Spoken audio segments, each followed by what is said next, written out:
lorsqu'on se pose la question de comment Dieu nous parle dans la Bible, si on dit que la Bible, c'est Dieu qui nous parle, la première question qui se pose, c'est celle de l'inspiration.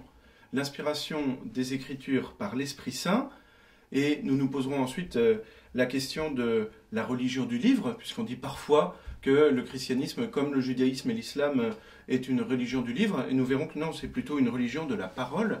Et ensuite, nous verrons les différents accès qui nous sont donnés à la parole de Dieu grâce à la Bible.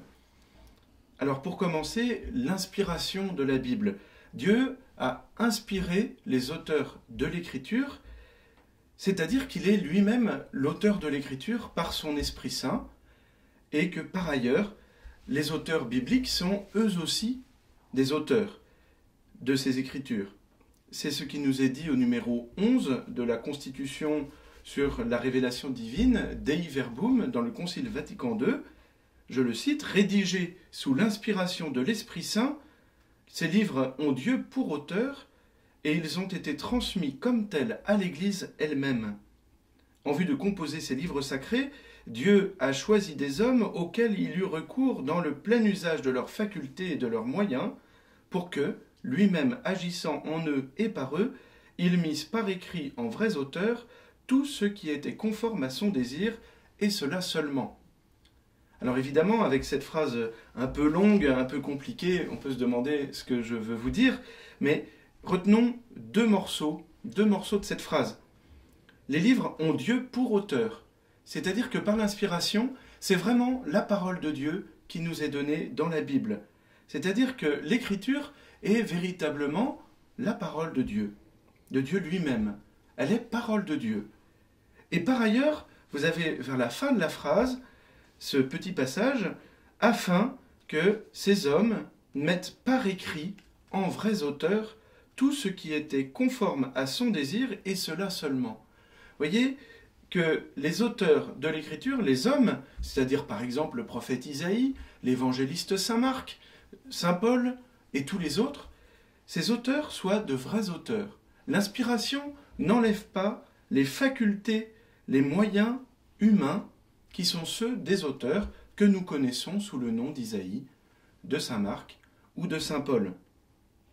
Alors nous avons ici cette question de l'inspiration qui fait que l'Écriture est à la fois parole de Dieu, elle a Dieu pour auteur, et parole d'homme, puisqu'elle a de vrais auteurs qu'on appelle Isaïe, Saint Marc, Saint Paul, etc. Ces auteurs ne s'opposent jamais à Dieu, et donc on a véritablement une seule parole qui concorde, puisque le Concile termine en disant « tout ce qui était conforme au désir de Dieu, et cela seulement ».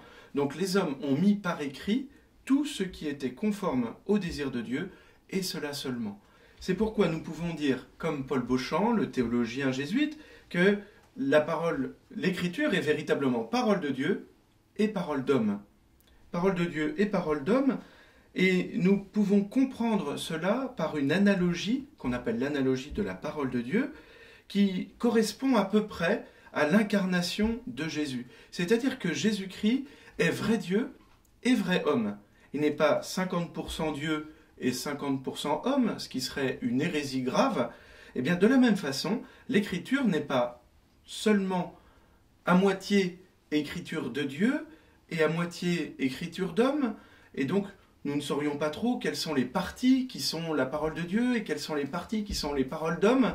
Nous serions un peu perdus pour savoir où Dieu s'exprime vraiment dans la Bible. Non, l'Écriture est pleinement parole de Dieu et elle est pleinement parole d'homme. C'est-à-dire que toutes les lignes de la Bible ont été véritablement écrites par des hommes qui, en vrais auteurs, avec leurs facultés, leurs moyens et aussi parfois leurs limites, et nous arrivons parfois à des limites, notamment historiques, des contradictions historiques, parfois si nous voulons faire la chronologie de l'Ancien Testament, ou même si nous voulons comparer les actes des apôtres avec les lettres de Saint Paul, parfois nous arrivons à quelques contradictions.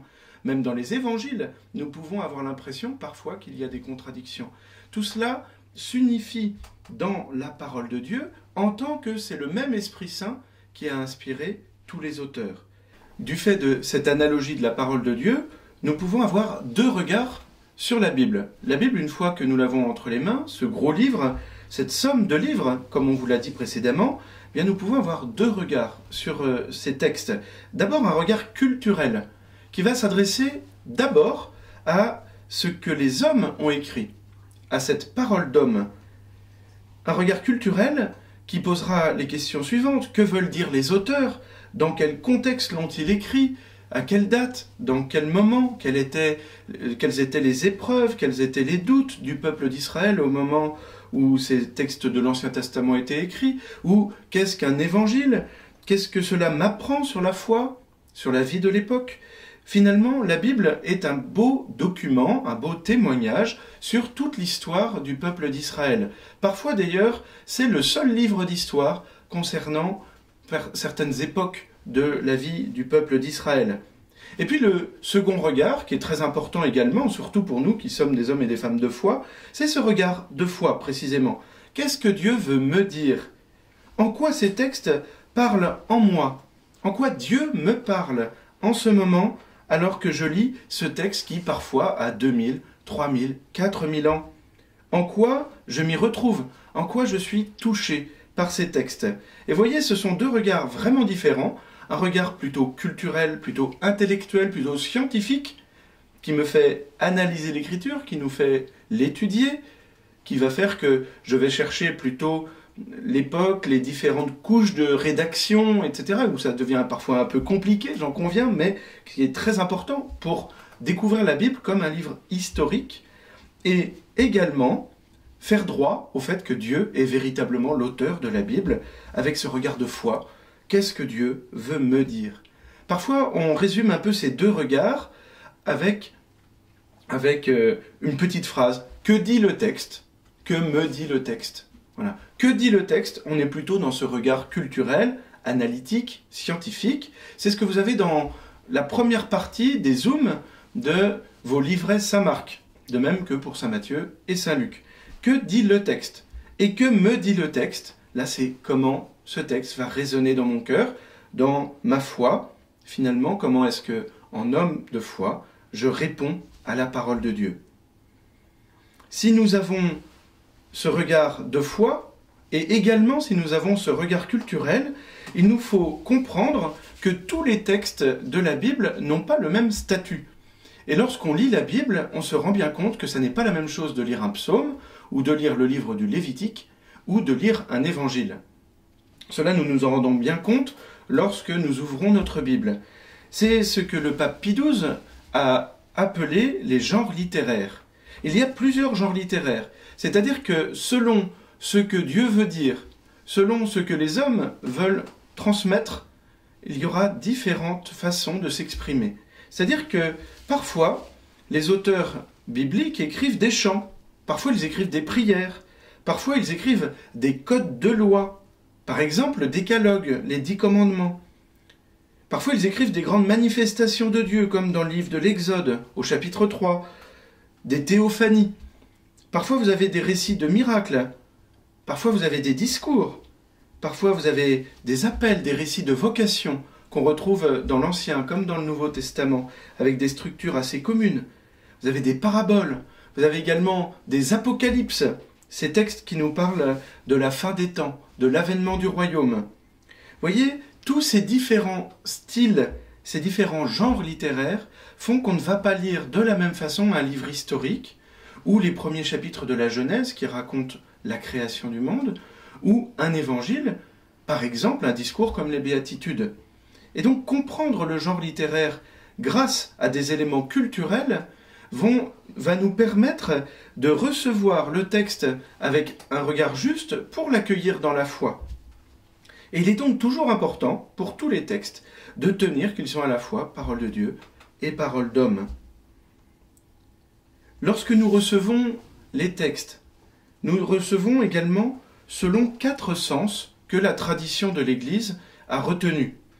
4 sens de l'écriture, le premier étant le sens littéral. Le sens littéral, comme son nom l'indique, concerne plutôt un regard scientifique, un regard littéraire sur le texte. Que dit le texte? Strictement, en prenant mot à mot chaque texte, comprenons ce que ce texte veut dire. Et ensuite, puisque nous avons ce regard de foi, il y a 3 sens qui constituent le sens spirituel. On pourrait dire qu'il y a 2 grands sens, le sens littéral et le sens spirituel, et 3 sens à l'intérieur du sens spirituel qui sont traditionnellement le sens allégorique, le sens moral et le sens anagogique. Voilà, c'est des gros mots que je vais vous expliquer dans un instant.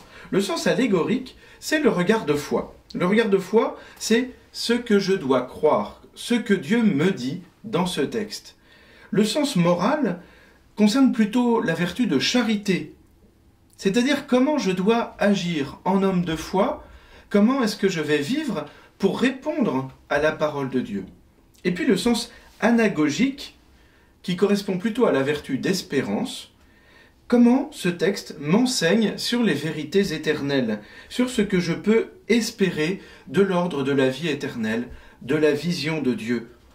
À peu près dans tous les textes, dans tous les grands textes de la Bible, nous pouvons repérer ces 4 sens qui font droit, vous le voyez, à ce regard plus culturel et à ce regard plutôt de foi sur l'Écriture. Tout cela vient précisément de l'inspiration de l'Esprit Saint. C'est parce que Dieu a inspiré des hommes qui, en vrais auteurs, ont mis par écrit ce qui était conforme au désir de Dieu, et cela seulement, que Dieu est véritablement l'auteur, que des hommes sont véritablement les auteurs de l'Écriture, et que nous pouvons en tirer autant de richesses pour notre foi. Que dit le texte? Que me dit le texte? Tout cela est permis par l'inspiration divine. Passons, si vous le voulez bien, à la question de la religion de la parole. Je le disais en commençant, on dit parfois que le christianisme, comme le judaïsme et l'islam, serait une religion du livre. Religion du livre parce que fondée sur un livre fondamental qui est la Bible. De la même façon que le judaïsme est fondé sur la Torah et que l'islam est fondé sur le Coran. Nous pourrions en effet trouver séduisante cette ressemblance des 3 religions et nous dire qu'en effet, nous sommes une religion du livre. Je crois qu'il est très important que nous tenions que nous sommes une religion de la parole et non pas une religion du livre. Un livre, une fois qu'il est terminé, eh bien, il est terminé, précisément. Alors que la parole se poursuit, continue de nous toucher jour après jour.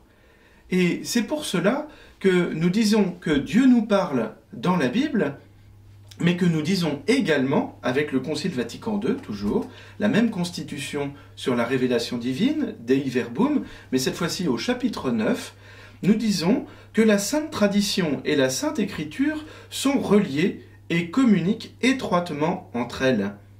Il est très important de voir que l'Esprit Saint n'a pas arrêté avec l'auteur de l'Apocalypse, que nous connaissons comme Saint Jean, que l'Esprit Saint, donc, comme je le disais, n'a pas arrêté de parler à l'Église, que l'Esprit Saint n'arrête pas d'inspirer l'Église. Si nous disions que nous étions une religion du livre, cela voudrait dire que l'Esprit Saint a terminé sa mission d'inspiration de la vie de l'Église, et qu'ensuite l'Église serait dans une sorte de mission, d'interprétation d'un livre, mais qui est terminée. Alors, le propre de l'Écriture, c'est de renfermer, si l'on peut dire, la parole de Dieu, en tant que sous l'inspiration de l'Esprit divin, elle est consignée par écrit. Voilà les mots mêmes du Concile Vatican II au chapitre 9 de Dei Verbum. Quant à la Sainte Tradition, poursuit le Concile, elle porte la parole de Dieu, confiée par le Christ Seigneur et par l'Esprit Saint aux apôtres, et la transmet intégralement à leurs successeurs, c'est-à-dire les évêques, pour que, illuminés par l'Esprit de vérité, en la prêchant, ils la gardent, l'exposent et la répandent avec fidélité. Vous le voyez, dans la Sainte Tradition, l'Esprit Saint continue d'inspirer l'Église et Dieu continue de parler. Dieu continue de parler à l'Église, il continue de parler au monde entier. Et vous l'entendez dans ce chapitre de Dei Verbum, parce que la parole de Dieu est consignée par écrit dans la Sainte Écriture, mais qu'elle est portée par les successeurs des apôtres dans la Sainte Tradition. Et donc l'Esprit Saint poursuit son œuvre. Et lorsque nous célébrons la Pentecôte, nous ne célébrons pas seulement un événement passé d'il y a à peu près 2000 ans, au cours duquel l'Esprit Saint aurait animé des apôtres qui aujourd'hui sont morts, mais l'Esprit Saint continue d'inspirer la vie de son Église. Et donc Dieu continue de nous parler. La Bible, c'est Dieu qui nous parle, mais nous pouvons ajouter la tradition, c'est Dieu qui nous parle également. Alors la question qui se pose à nous, à présent, est quel lien peut s'établir entre l'Écriture et la tradition, puisque la parole de Dieu se poursuit dans la tradition de l'Église.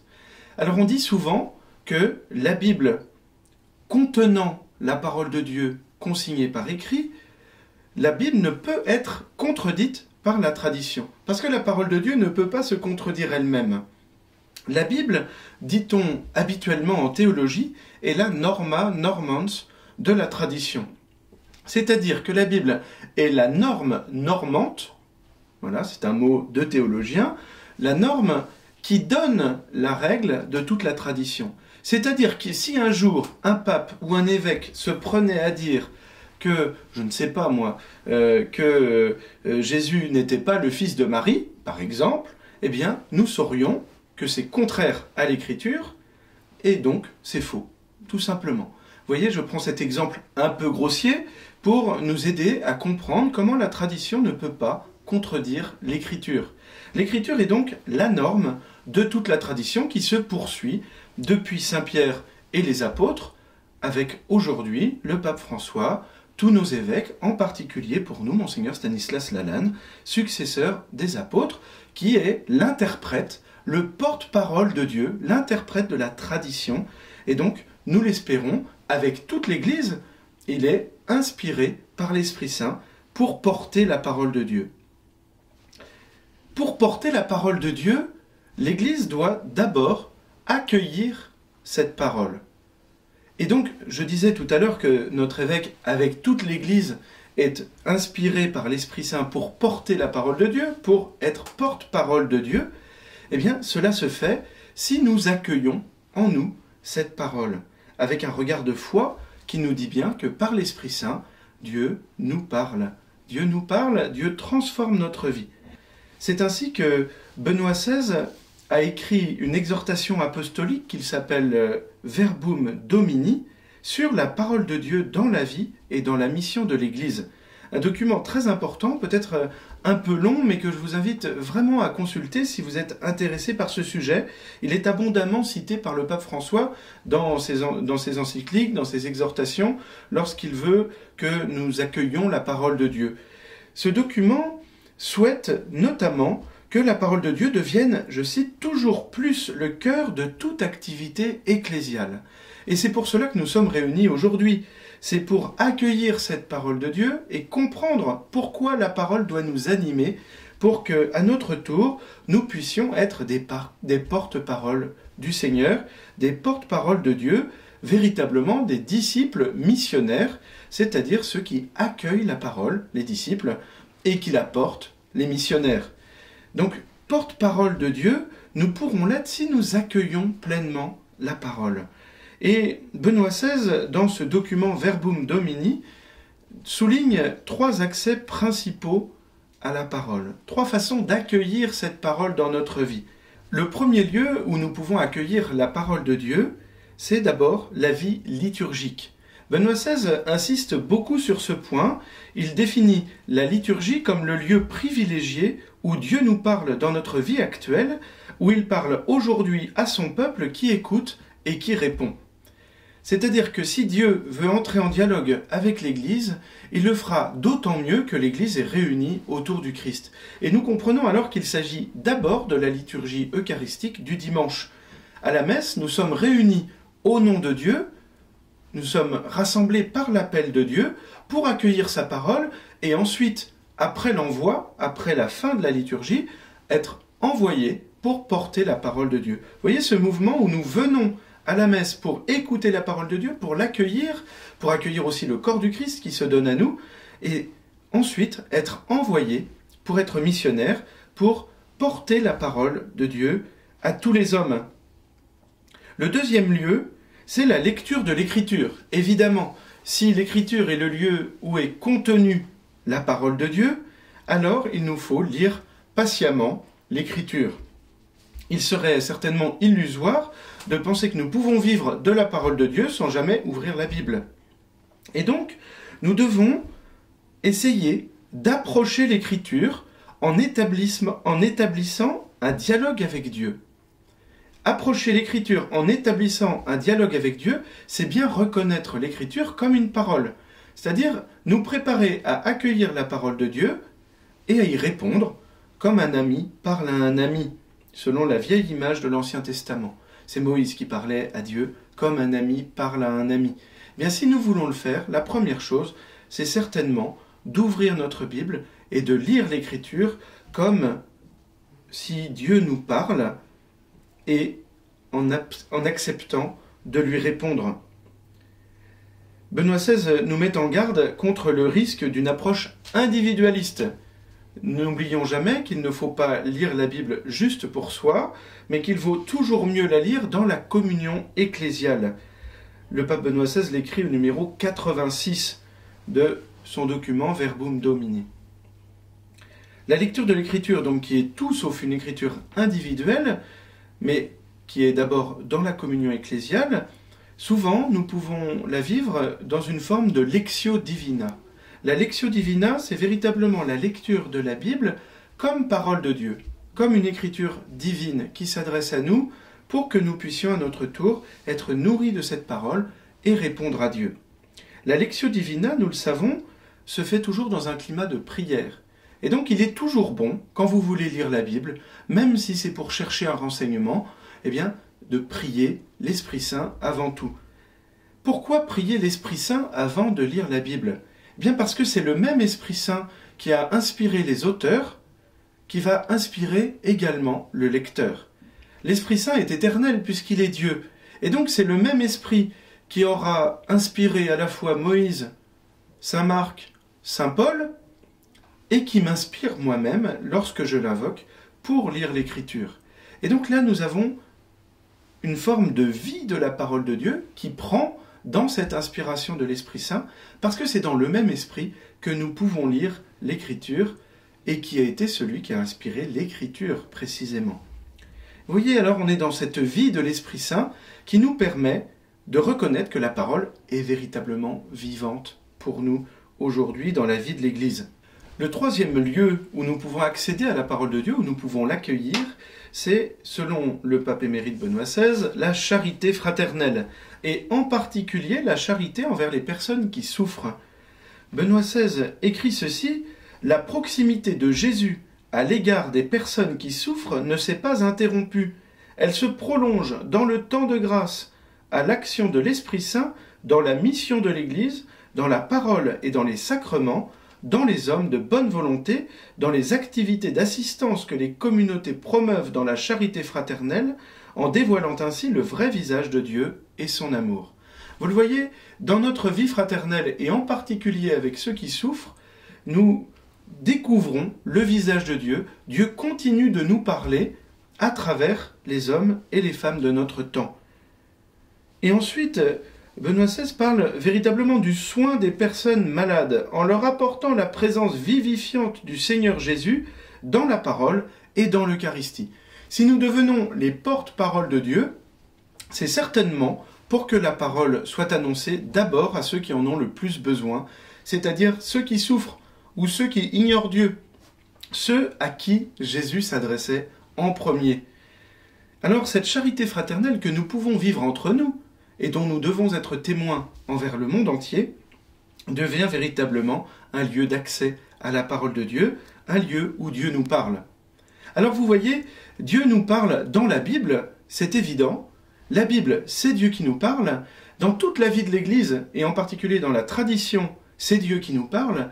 Et dans le visage de ceux qui nous entourent, dans les pauvres, dans ceux qui souffrent, et aussi dans tous nos frères et sœurs, c'est Dieu qui nous parle. Et c'est la Bible qui va inspirer tous ces lieux. C'est pour cela que nous disons que la Bible, c'est Dieu qui nous parle. C'est-à-dire que Dieu nous parle dans la Bible, dans la tradition nourrie de la Bible, et dans la charité fraternelle nourrie de la tradition et de la Bible. Alors, nous pouvons dire véritablement que nous vivons de la parole de Dieu, et que cette parole de Dieu est vivante en nous, par l'Esprit Saint qui a inspiré ses auteurs, qui nous inspire à notre tour comme lecteurs et également comme porte-parole. Et alors, nous voyons bien que nous devons également vivre au service des autres.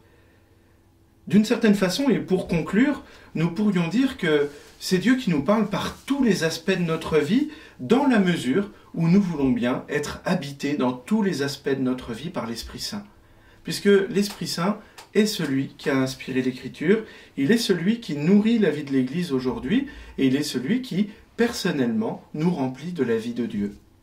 Alors, certainement, nous pouvons terminer en demandant à l'Esprit Saint de nous inspirer, de nous remplir le cœur pour que la parole de Dieu soit vraiment vivante et vraiment active en nous et par nous.